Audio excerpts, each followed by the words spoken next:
नमस्कार प्रिय बंधु, राजहंस गाथा की कथा कणिका श्रृंखला में हमारी आज की कहानी है सिकंदर और पोरस की कहानी।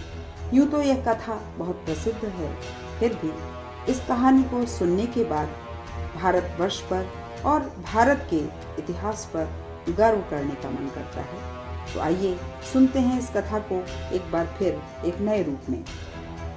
लगभग 2500 वर्ष पहले भारत में अनेक छोटे छोटे राज्य थे। उस समय तक्षशिला यानी गांधार के शासक आंभी थे, कैकेय के शासक पुरु और मगध के शासक महानंद विशेष रूप से विख्यात थे। इन्हीं दिनों यूनान के शासक सिकंदर की आंखों में विश्व विजेता बनने का सपना पल रहा था।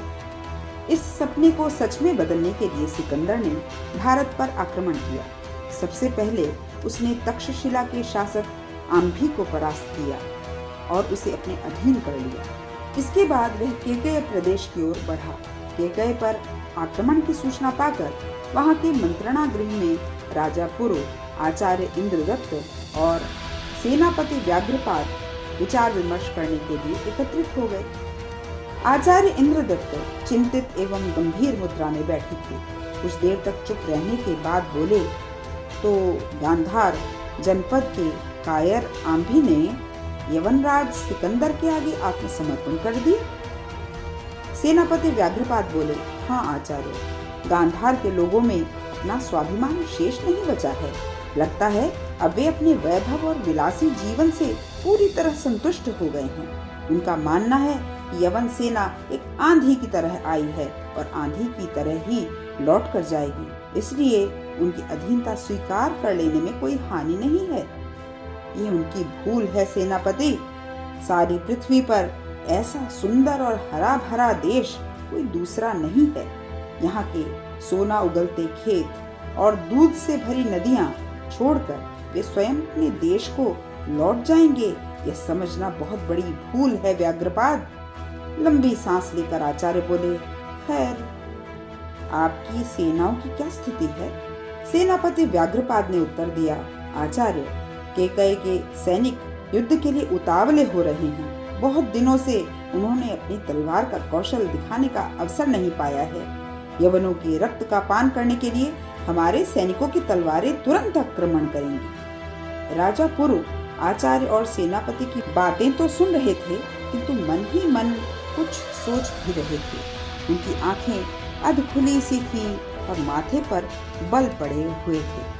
उन्हें मालूम था कि केवल उत्साह और उमंग से युद्ध नहीं जीता जा सकता। यवनराज की व्यूह रचना अद्भुत है। उनके सैनिक 30 हाथ लंबे बर्छे का प्रयोग करते हैं, जिसे तोड़कर कैकेय के सैनिकों का उन तक पहुंचना आसान नहीं है। ऐसी स्थिति में तलवार क्या काम करेगी? पुरु यह सोच ही रहे थे कि द्वारपाल ने आकर सूचना दी कि यवनराज सिकंदर के दूत कैकेय राज पुरु से भेंट करना चाहते हैं। आचार्य ने दूत को मंत्रणा गृह में आने का आदेश दिया। कुछ समय बाद सिकंदर के दूत 2 दंडपालों के साथ मंत्रणा गृह में उपस्थित हुए। उन्होंने सिर झुकाकर महाराज पुरु को प्रणाम किया।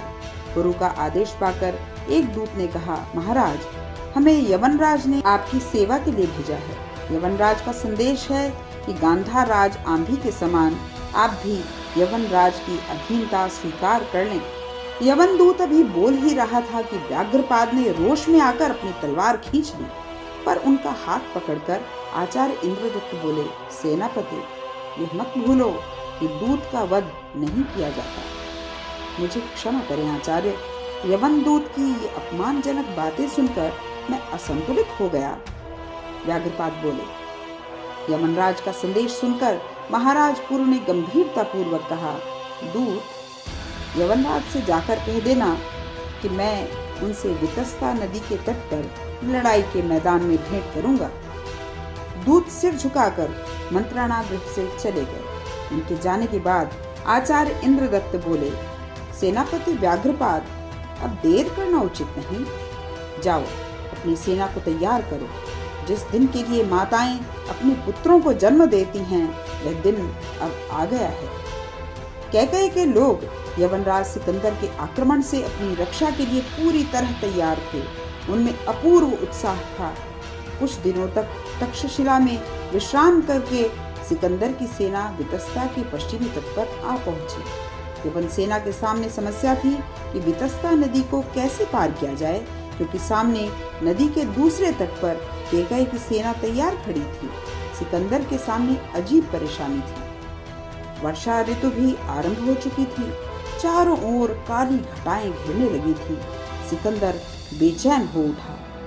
एक रात गुप्तचरों ने आकर बताया कि लगभग 20 मील उत्तर की ओर वितस्ता के बीच में एक द्वीप है, जिसके कारण नदी 2 धाराओं में बट गई है। पश्चिम दिशा की धारा गहरी और चौड़ी है, लेकिन पूर्व दिशा की धारा का जल अधिक गहरा नहीं है। यहाँ से नदी को पार किया जा सकता है। सिकंदर चतुर सेनापति था। उसने अपनी सेना की एक टुकड़ी को आदेश दिया कि वह अपने स्कंधावार के सामने इस ढंग से कार्यवाही करे जिससे केकई की सेना यह समझे कि यवन सेना यहीं से नदी पार करने का प्रयत्न कर रही है। वह स्वयं एक दूसरी सेना को लेकर उत्तर की ओर चल पड़ा। सेनापति व्याघ्रपाद को जैसे ही अपने गुप्तचरों से यह सूचना मिली कि यवन सेना सामने से नदी पार कर रही है, वह युद्ध के लिए तैयार हो गया। इसी बीच सिकंदर की सेना ने अवसर पाकर वितस्ता को उस जगह से पार कर लिया जहां नदी 2 धाराओं में विभक्त होती थी। नदी पार करके यवन सेना ने केकई की सेना पर धावा बोल दिया। इस अचानक हुए हमले से व्याघ्रपाद घबरा गया, लेकिन वह निराश नहीं हुआ। महाराज पुरु स्वयं एक हाथी पर बैठकर युद्ध का संचालन कर रहे थे। घमासान युद्ध हुआ, पर यवन सेना के मुकाबले में केकई की सेना कम थी। फिर आम्भी भी गांधार की सेना को साथ लेकर इस युद्ध में सिकंदर की ओर से लड़ रहा था। पुरु आम्भी को एक बार पराजित कर चुका था और आम्भी अपनी उस पराजय का बदला लेना चाहता था। उस समय आम्भी की एक ही इच्छा थी कि वह स्वयं पुरु पर आघात करे। पुरु दिन भर युद्ध करते करते थक गए थे। शत्रु के बर्छों और तीरों से उनका शरीर छलनी छलनी हो रहा था। तभी आम्भी घोड़ा दौड़ाता हुआ पुरु के करीब आ पहुंचा। पुरु ने हिम्मत नहीं हारी। घायल हाथ से उन्होंने आम्भी पर बर्छा फेंका, पर आम्भी बच गया। इसी समय पुरु को यवन सैनिकों ने घेर लिया और बंदी बना लिया। केकई की सेना परास्त हो गई। घायल केकई राज को सिकंदर के सामने पेश किया गया। सिकंदर जहां स्वयं वीर था, वहीं वीरों का सम्मान भी करना जानता था। उसने अनेक लड़ाइयां लड़ी थी, लेकिन ऐसी भयंकर लड़ाई उसने कभी नहीं लड़ी थी। केकई जैसे छोटे से राज्य का शासक इतनी वीरता से उसके साथ लड़ेगा, इसकी उसे कल्पना भी नहीं थी। पुरु के पहुंचते ही सिकंदर उस वीर के सम्मान में उठ खड़ा हुआ और उसे अपने सामने बिठाया। 2 महान वीर आमने सामने बैठे हुए थे। यवन सेना यह दृश्य देखकर रोमांचित हो रही थी। सैनिकों के मन में पुरु के प्रति आदर भाव उमड़ रहा था। सिकंदर ने पुरु से प्रश्न किया, कहिए केकई राज, आपके साथ कैसा व्यवहार किया जाए? पुरु एकाएक खड़ा हो गया और बड़ी गंभीरता से उत्तर दिया, जैसा एक राजा दूसरे राजा के साथ किया करता है यवनराज। यह सुनकर सिकंदर विवल हो उठा। उसने कभी सोचा भी नहीं था कि कोई ऐसा उत्तर भी दे सकता है। सामान्य स्थिति में इस तरह का साहस दिखाना तो संभव है, लेकिन यह व्यक्ति बंदी होकर भी साहस दिखा रहा है।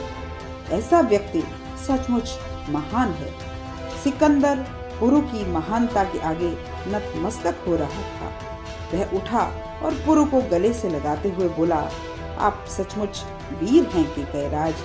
मैं आपके साथ एक वीर राजा के समान व्यवहार करूंगा। सिकंदर ने पुरु को मुक्त कर दिया और एक राजा की तरह ही उन्हें सम्मानित करते हुए अनेक उपहार देकर उन्हें विदा किया। यह थी कहानी एक ऐसे महान भारतीय राजा की जिसने अपने सामने विश्व विजेता सिकंदर को भी झुका दिया, नतमस्तक कर दिया, जिसने भारत देश के गर्व को इतना ऊंचा कर दिया कि उसकी कथा को लोग युगों युगों तक याद रखेंगे। धन्यवाद।